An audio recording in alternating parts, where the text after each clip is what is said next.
Buenos días, estimados estudiantes. El día de hoy vamos a realizar una explicación breve sobre los elementos teóricos del indicador fiscal conocido como multiplicador fiscal.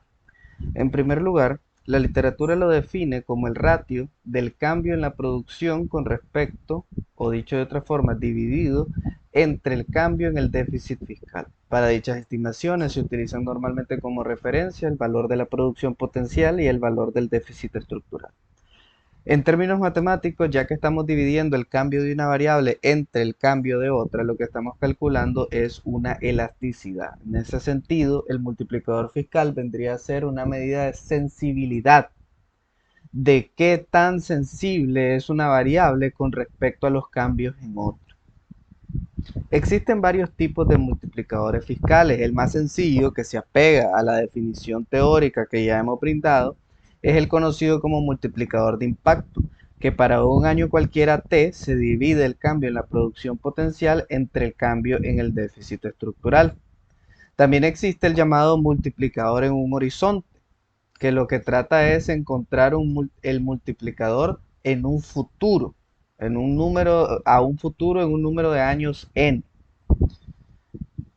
En esa misma línea existe lo que se conoce como el peak multiplier o el multiplicador más alto, el multiplicador en pico. En ese mismo horizonte de años n, lo que estamos interesados es conocer cuál es el valor máximo que el multiplicador fiscal puede asumir.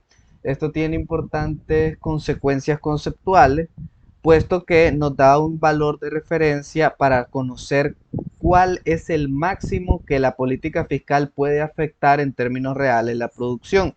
Y eso para efectos de los formuladores de políticas académicos e investigadores es relevante porque permite establecer una expectativa realista de lo que las medidas de política fiscal pueden lograr sobre la producción nacional. Finalmente tenemos el llamado multiplicador acumulativo, que lo que hace es sumar los cambios en la producción potencial y se los divide entre la sumatoria de los cambios en el déficit estructural. ¿Para qué nos sirve esto? Para tener una noción general de cuál es el efecto, por decirlo de alguna manera, casi que promedio de la política fiscal sobre la producción, sobre un número en un horizonte, en un periodo de años determinado. Ahora bien, hay algunos elementos que hay que tomar en cuenta. Para efectos de, para efectos de la política fiscal, es deseable para el Estado tener un valor de un multiplicador que sea alto. Entonces, ¿cómo puede ser mayor el valor del multiplicador fiscal? Si logramos hacer coincidir los siguientes elementos. Primero, minimizar las llamadas fugas. Es decir, si solo una pequeña parte del estímulo fiscal es ahorrada o gastada en importación. Si logramos minimizar las fugas, el valor del multiplicador pues va a ser mayor. En segundo lugar, si las condiciones monetarias son acomodativas, es decir, si las tasas de interés no se incrementan como consecuencia de una expansión fiscal. En ese escenario también logramos maximizar el valor del multiplicador fiscal. Y en tercer lugar, si la posición fiscal del país, después de realizar un estímulo fiscal, es sostenible. Si esto sucede, es decir, si tenemos una posición fiscal sólida y fuerte, entonces también el multiplicador fiscal será de mayor tamaño. En cuanto al primer elemento, dijimos que si lográbamos minimizar las fugas, entonces el multiplicador fiscal iba a ser mayor. Entonces, ¿cómo pueden minimizarse las fugas? Primero, si el paquete de estímulo tiene un alto componente de gasto gubernamental en relación o, dicho de otra forma, en comparación con los cortes en los impuestos. ¿Por qué? Porque mientras los efectos de primera ronda en la demanda son inmediatos, los individuos pueden ahorrar una parte de ese recorte en la tasa tributaria. ¿Cómo también se pueden minimizar las fugas? Cuando la propensión marginal a consumir es grande, es decir, cercana a 1. Recordemos que la definición clásica macroeconómica del consumo es C sub 0 más C sub 1 multiplicado por Y sub D, que es la renta disponible. El C sub 0 vendría a ser el consumo autónomo y el C sub 1 vendría a ser la propensión marginal a consumir. Entonces, cuando el valor de C sub 1 se acerca a 1, nosotros minimizamos las fugas y en consecuencia el valor del multiplicador fiscal sería mayor.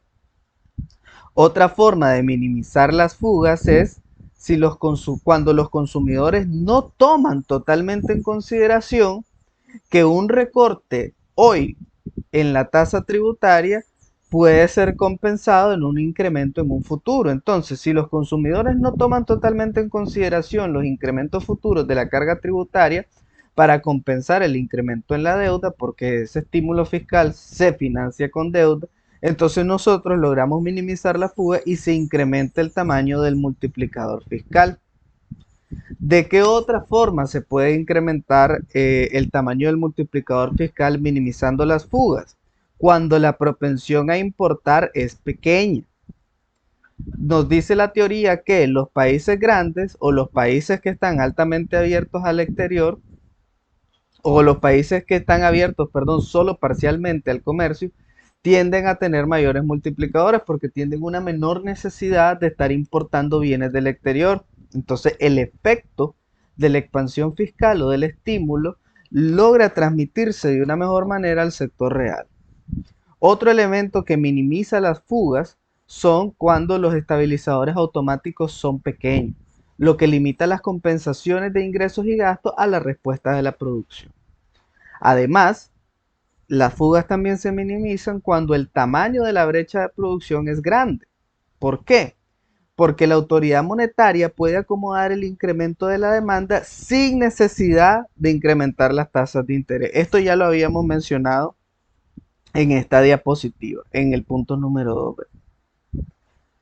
Ahora bien, ¿qué significa que las condiciones monetarias sean acomodativas? Las condiciones van a ser acomodativas si la tasa de interés nominal no se incrementa en respuesta a la expansión fiscal, por lo cual hay un menor desplazamiento, que en este caso sería lo que en macroeconomía se conoce como un efecto crowding out.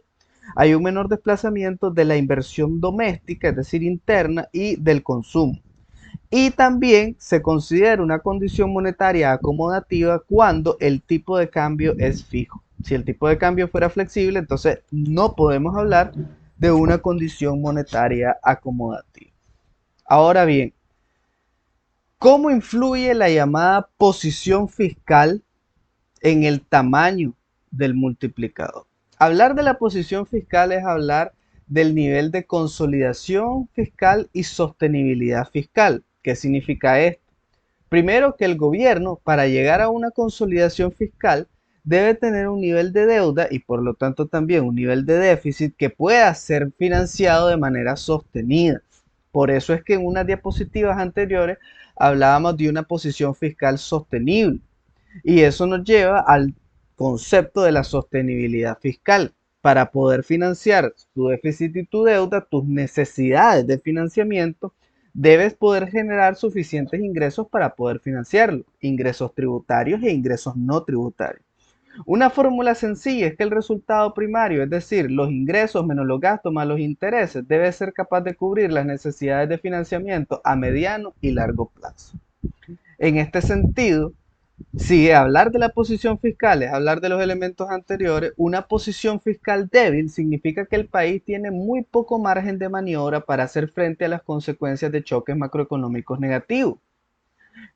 Y eso ya lo hemos visto en América Latina en varias ocasiones, pues lo vimos cuando golpeó la crisis financiera en 2008, lo vimos recientemente con el tema, con el incremento del endeudamiento de los países a raíz del COVID-19, etcétera. Una posición fiscal débil dificulta el acceso a la financiación y hace que el país sea particularmente vulnerable a interrupciones bruscas y reversiones de flujos de capital. En el caso de Nicaragua, los datos del multiplicador fiscal son los siguientes. Lo que quiero hacer notar es que lo que hemos calculado es el multiplicador de impacto, el primero que explicamos en esta exposición. No hemos calculado el multiplicador en un horizonte, ni tampoco hemos calculado el multiplicador máximo, ni tampoco hemos calculado el multiplicador acumulativo. Lo que hemos calculado en este ejercicio, que es para el periodo 2008-2020, es el multiplicador de impacto. Nótese que en ningún momento el multiplicador de impacto realmente excede el 0.21. Es muy difícil en el caso de Nicaragua y utilizando los datos del Banco Central que el valor del multiplicador se acerque a la unidad.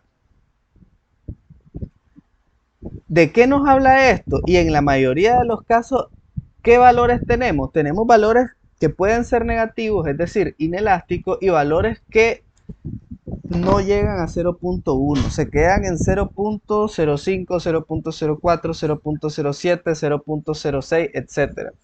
Lo que esto nos está diciendo es que en el caso de Nicaragua, la capacidad del Estado para estimular la producción en el sector real de la economía es bastante limitada. No tenemos, en el caso del multiplicador de impacto, valores que se acerquen a una magnitud que nosotros podamos llamar elástica. Este es un hallazgo interesante, por supuesto, se presta para una discusión más amplia. El porqué de esto, el porqué de estas cosas, pues es debatible, existen diferentes puntos de vista, pero en términos generales ese es el panorama. Lo que tenemos en Nicaragua es un estado que a pesar de sus mejores esfuerzos, lucha, se le dificulta un poco poder estimular la producción desde la actividad del sector. Con estas reflexiones en mente, vamos a detener la explicación. Valga la aclaración de que el presente video no pretende ser un análisis exhaustivo del indicador de multiplicador fiscal, pretende ser una orientación introductoria a la temática y se hace un llamado enérgico a que los estudiantes lean, ¿verdad? Por favor, lean los materiales que se han definido para poder ahondar en este tema. Agradeciendo su tiempo y su buena disposición, me despido. Muchas gracias y que tengan todos muy buenas tardes.